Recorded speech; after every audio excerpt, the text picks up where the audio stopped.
ये हूँ यजुर्वेद महर्षि दयानंद द्वारा अनुवाद करा तार प्रकाशक किए सार्वदेशिक आर्य प्रतिनिधि सभा 2/5 महर्षि दयानंद भवन रामलीला मैदान नई दिल्ली। यजुर्वेद आर्य भाषा भाष्य संपूर्ण 40 अध्याय महर्षि दयानंद सरस्वती कृत।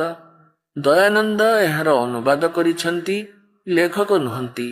वेदर केवल अनुवाद करिथांती। गीतार जेपरि गीतार अनुवाद करता अछंती। आ मुद्रक ये Prince offset printers 1510 Pataudi house Daryaganj नई दे।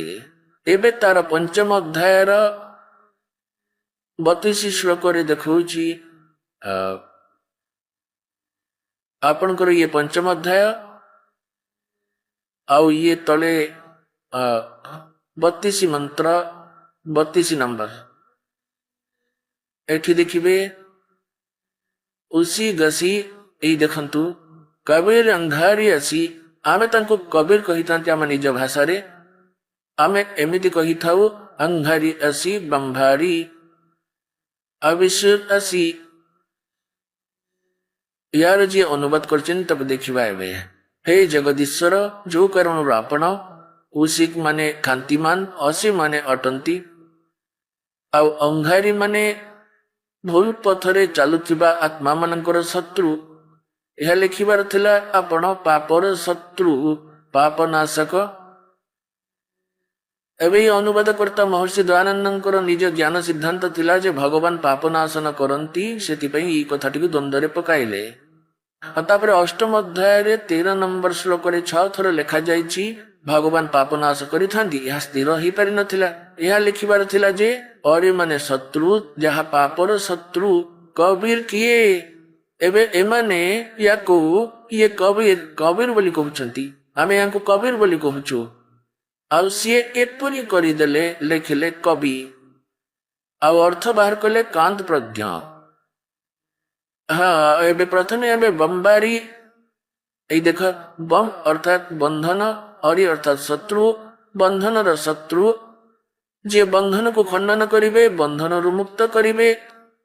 आमे कबीर को कबीर परमेश्वर को आमे बंभारी अर्थात बंधन मुक्त कही थाउ।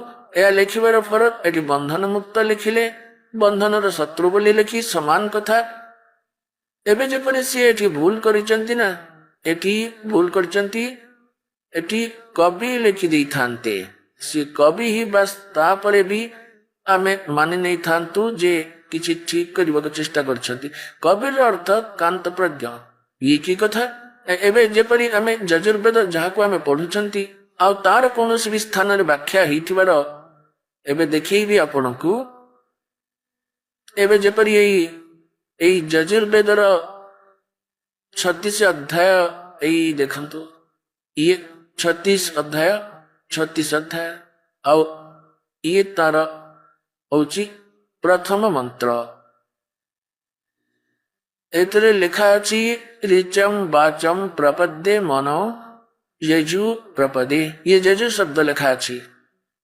एबे ये होची यजुर्वेद विषय रे आ एहार को अर्थ बाहर करिवे से भूल करिवे ता अर्थ यजुर्वेद ही लिखिबा को पड़िबो। एठी जेपरि कि ई महर्षि ठीक कले है एठी अछि यजुर एठी अनुवाद करिचंती ता मूल पाठ थला।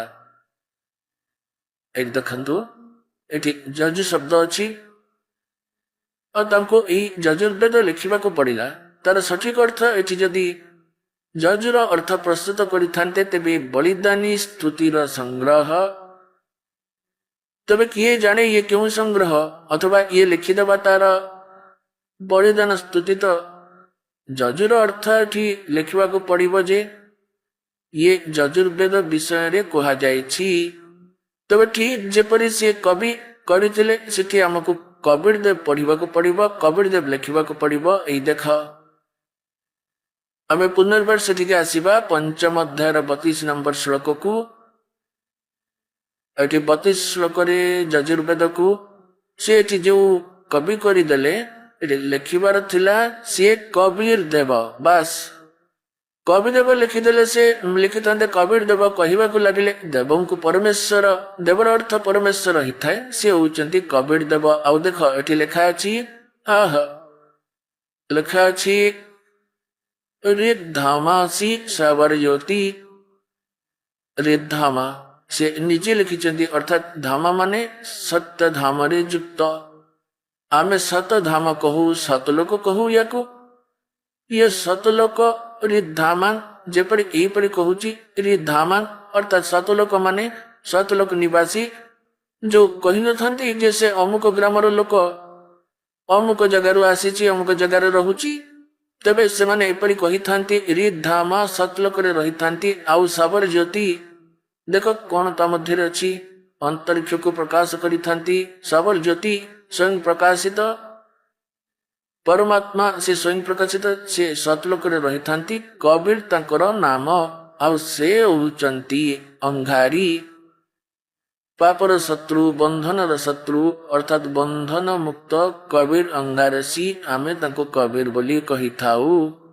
आमे लिखिबार भी कबीर बड़ मात्रा रे ई लिखिलु। परमात्मा कहिले वेद मेरा वेद है मैं नहीं वेद के माही जोड़ वेद से मैं मिलूं वो वेद जानते नहीं।